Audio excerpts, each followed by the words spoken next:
I'm looking at some of these matchups, and I'm not gonna lie, I'm not trying to get too arrogant here, but I'm salivating a little bit. Woo! Whoa! Yeah! Bring it up! Bring it up! Yeah!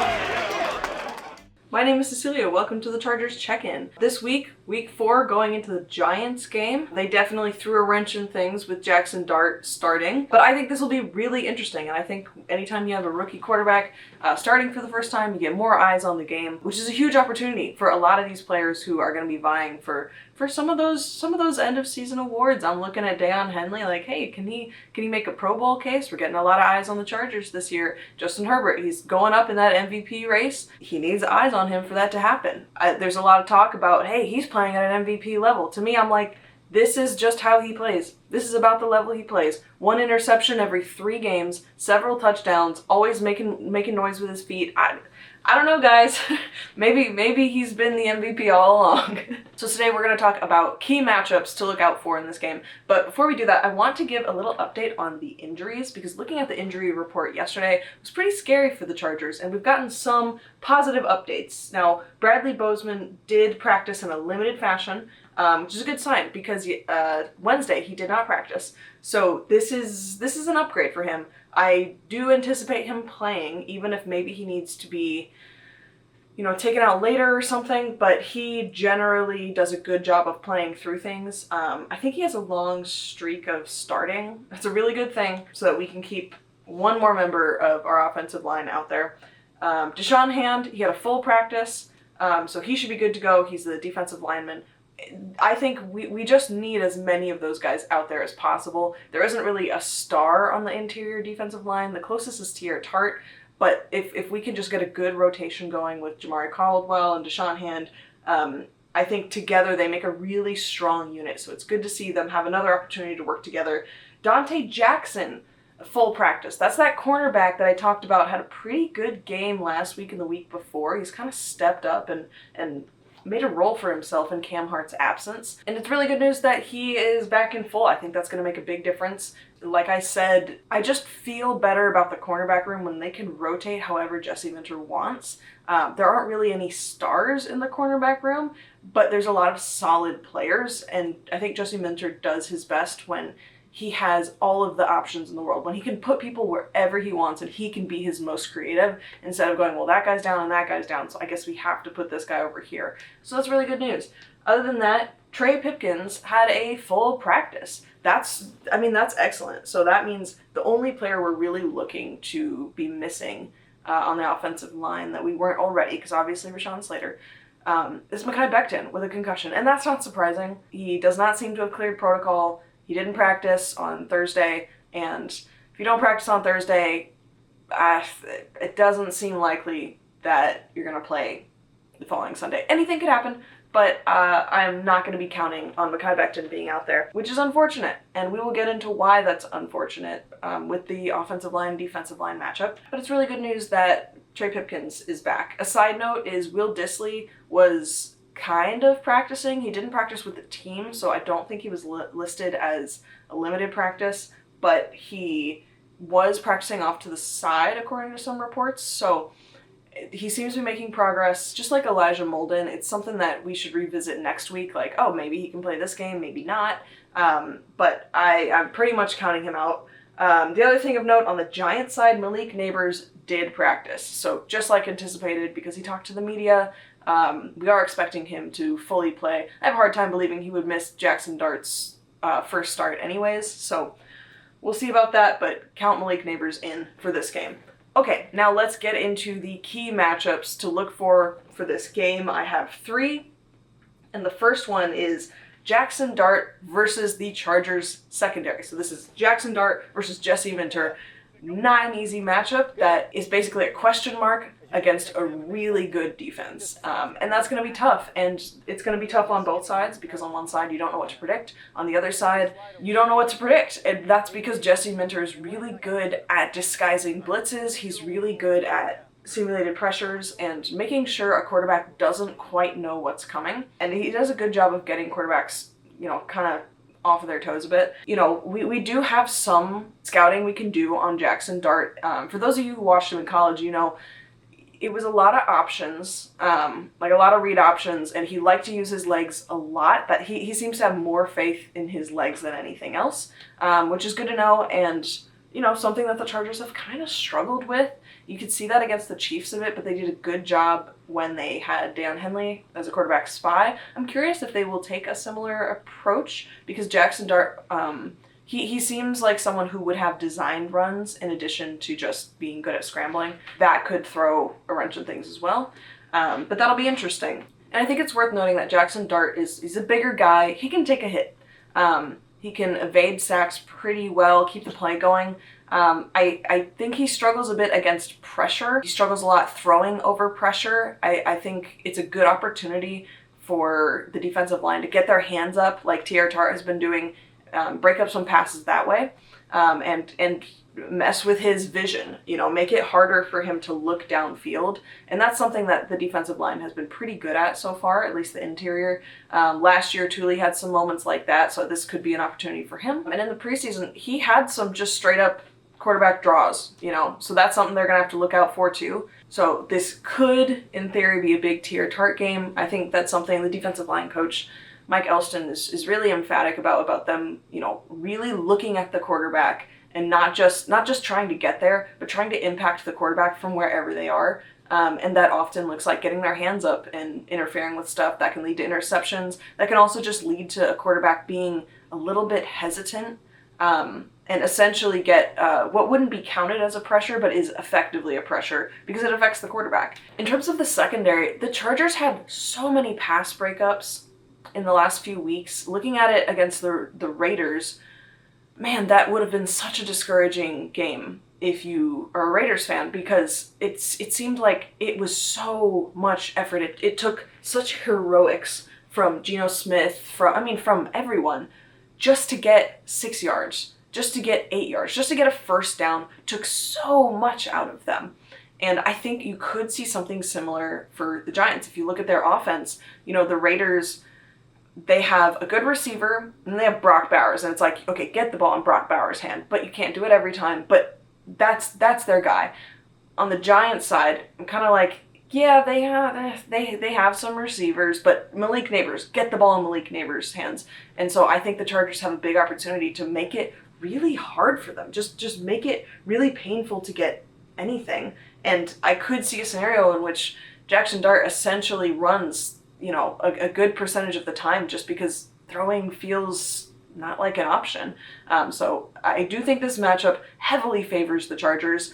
And this is going to be the story. This is probably going to be what they talk about most on the broadcast because it's his first start. He has played before. They have some packages with Jackson Dart on the field, even though Russell Wilson was the starting quarterback. We'll see what they like to do. I think Russell Wilson would have also been an excellent matchup for the Chargers secondary because he really likes that deep ball, and I think the Chargers secondary is pretty good at forcing you to look somewhere else other than the deep ball, forcing you to fight for every yard. The Chargers have the fourth fewest points allowed so far at 50. There's only a couple teams better than them in that category right now, and I think they finished first in that category last year. This defense is just tough, man. It's going to be tough.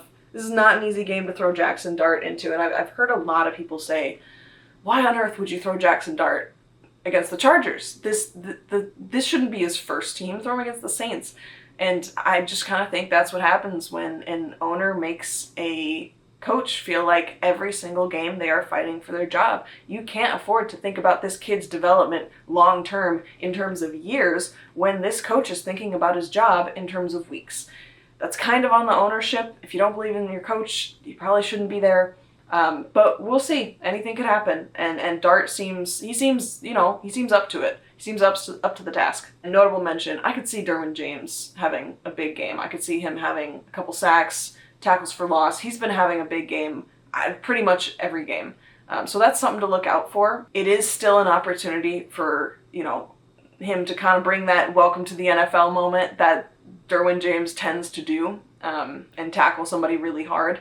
But we will see. The next notable matchup is the Chargers offensive line against this Giants defensive line. This is a matchup that I'm not gonna lie, I kind of am favoring the Giants on. This is pretty much the only matchup that I'm favoring the Giants on. While it's a good thing that, you know, Bradley Bozeman is still in, it's worth noting that Mekhi Becton is out. And that means if somebody goes down, you have to wonder who all is going to be out there. And if you look at what Jamaree Salyer did against the Broncos, it wasn't pretty. He struggled a lot. I think, you know, a lot of people talk about, oh, Joel allowed 2 pressures and a sack, but Jamaree Salyer, he was really bad. He really struggled in that game and was responsible for a lot of the pressures that Herbert was dealing with. That is going to be a weak point that, you know, I mean, I think the whole offensive line is going to be something that, you know, they're going to see if they can tee off on. If you look at the Giants roster, it is their defensive line that stands out so much. Now, Trey Pipkins did also struggle a lot against the Broncos. He was kind of in and out of the blue tent from what I could see. It seems like he was struggling with a lot of injuries, so this could be a good, like, opportunity for him to get right. He will be healthier, most likely, going into this game. So if he can stay healthier in this game, he has an opportunity to make a big difference against a good group. The concerning thing to me as a Chargers fan is that there are going to be a few players on this defensive line that are looking for a breakout game. You know, I think Abdul Carter is a big name there. He's the edge rusher out of Penn State. And man, I don't know if you guys watched Penn State games last year, but I mean, he was just eating. No one was going after quarterbacks like he was. The concerning thing there, if you're a Giants fan, they haven't used him in a way that makes sense to me. Obviously, they have a weak linebacker group. They want to get some athleticism there. They want to get a little more speed, a little more spark there. But I don't think putting Abdul Carter in a linebacker position makes much sense. I think you are better off keeping a premium player in a premium position and just allowing your linebacker room to be a little bit weaker, because you have to get at the quarterback. You absolutely have to, especially against a weak offensive line like this. So I'm curious if, you know, I think he has 40-something snaps at linebacker, and I'm curious if he will have any in this game, because it really doesn't seem like a good use for him. He's someone who, he's a quarterback hunter, you know, like, and you gotta let him do that. Speaking of quarterback hunters, it's also worth noting that Brian Burns is having a heck of a year. He has 4 sacks on the year so far, on track to have a career high. He's averaging more than 1 per game. This guy's a threat. They are going to have to they're going to have to shut him down one way or another. And I've noticed that while he's getting a pressure, even if he doesn't get all the way to the quarterback, he's really good at getting his hands up and jumping up and getting in the way. And while Herbert is really good at dealing with that, I would prefer that Herbert not have to be a hero and, you know, be able to get some of those passes off without that. So we'll see what that matchup ends up looking like. But to me, he is the most concerning player on the line, even more so than Abdul Carter. We'll see how this goes early on in the game. I could see them kind of scripting a lot of short passes. They had some of those, you know, behind the line of scrimmage throws to Omarion Hampton. I could see them, you know, using Tucker Fisk in a way, or like Hassan Haskins. Other than that, I do still think you have to consider Dexter Lawrence, and he hasn't had a great showing this season so far, but in the past, he's been the type of player that, I mean, he has kept Giants in games that they had no business staying in. He alone. And that's a hard thing to do from the interior of the defensive line. He's really good at wrapping a quarterback up and not letting him escape. A little bit like Khalil Mack, where he's just going to hold on to that ankle and then the quarterback has no choice but to go down before he takes another hit. That's something to look out for. So you have 2 players on the line really looking for a breakout opportunity and probably salivating looking at this unhealthy, kind of unsure of itself offensive line. And so the way I think the Chargers need to handle this, knowing that there is a weaker linebacker group, is to run the ball. If they can run the ball effectively, give Omarion Hampton some creases, give him something to work with, I think that can really shut down the pass rush, because as soon as he gets past that defensive line, he should be able to kind of cook these linebackers a bit. And so the defensive line is going to really have to respect the run. The Chargers have done a couple packages where they move Joe Alt to the other side and they put their big guys right next to each other and just run guys over. Obviously, that is kind of telegraphing what you're doing, which isn't ideal, but it's something that they can look at, something they can consider. You love to see them do a tush push effectively. That's always cool. It's cool to see Omarion Hampton make an impact on that play. The third and final key matchup is the Chargers wide receivers against this weak Giants secondary. Now, this is a matchup I think favors the Chargers. I could see this being a big Ladd McConkey breakout game. You know, a weak linebacker group against a guy who can really cut up the middle of the field is a scary thing, so I could see them going to him more. It kind of depends where they want to put their resources, because, you know, personally, I would be looking at Quentin Johnston going, wow, they keep trusting him down the field and in the short game. You have to put guys toward that. But you also know, well, you know who else has been pretty good at the middle of the field is Oronde Gadsden. He's had key first downs. They're going to want to get him going. He's been reliable. He's averaging like something crazy, like 4 yards per route run or something like that. It's pretty wild to see him make such an impact. So with Oronde Gadsden and Keenan Allen being so good in third down situations, and Ladd McConkey and Quentin Johnston both being so good at that second level, who do you cover? If you're Shane Bowen, the Giants defensive coordinator, who do you focus on? I don't know. I think whoever they don't focus on is liable to have a really good game. And I think that's likely. I hope that it's Ladd McConkey. It's so fun watching him just juke one guy out, juke the next guy out, but just go through the second level untouched. So I hope we get a chance to see that. But I would not be surprised if QJ has another big game. That would not shock me. It's not that the Giants secondary doesn't have talent. I think they have good players. They've put money into their secondary. It's not that it hasn't been a priority. It's just never come together. You know, they are less than the sum of their parts, if that makes sense. Which is kind of the theme for this whole Giants roster, is that it seems like it doesn't matter how talented of people they bring in. They are just lesser than the sum of their parts, and that's not a winning formula. So I'm definitely favoring this matchup toward the Chargers. It's worth noting that the Giants secondary is 28th in the NFL. This could be huge for Herbert and somebody who wants to take advantage of that. We will see who it is. I think we'll get another good game from Oronde Gadsden, and I'm curious if this will be a Ladd game, if this will be a QJ game. I could see it being Keenan Allen's game, but you know, I think this is a good opportunity to push one of the younger players, and I hope they take it. This is very exciting. And like I said, they can get that run game going. That would be huge. This is a great opportunity to build up some momentum for Omarion Hampton going into that Commanders game, because their defense is going to be tough, and I think having that run game is going to be so crucial going forward. As these wide receivers start popping off, you really need them to have to respect the run. You know, the more we can get them to play these heavier boxes, the more QJ can cook these guys down the field. So I'm really curious, what do you guys think of these matchups? And what do you guys think is going to happen? I am going to put my score prediction as the Chargers win 20-12. I'm a little hesitant about that because I could see Jackson Dart like cooking them on a run or something, and getting a touchdown on the field. We'll see. I don't know, but I'm gonna go with the Chargers get a decisive win. I think they're gonna really win that time of possession game, really give their defense a break, and we'll see how Herbert holds up. If I could have the Chargers do any one thing right in this game, it would be protecting Justin Herbert. That's my main concern. This is not a game I want Justin Herbert to get hurt trying to win. That's the worst possible outcome here is not a loss. It's Justin Herbert getting hurt. And that's something we need to remember when we look at that offensive line, defensive line matchup. So let me know what you guys think. I'm curious what you guys think will happen. A lot of people are calling this a trap game.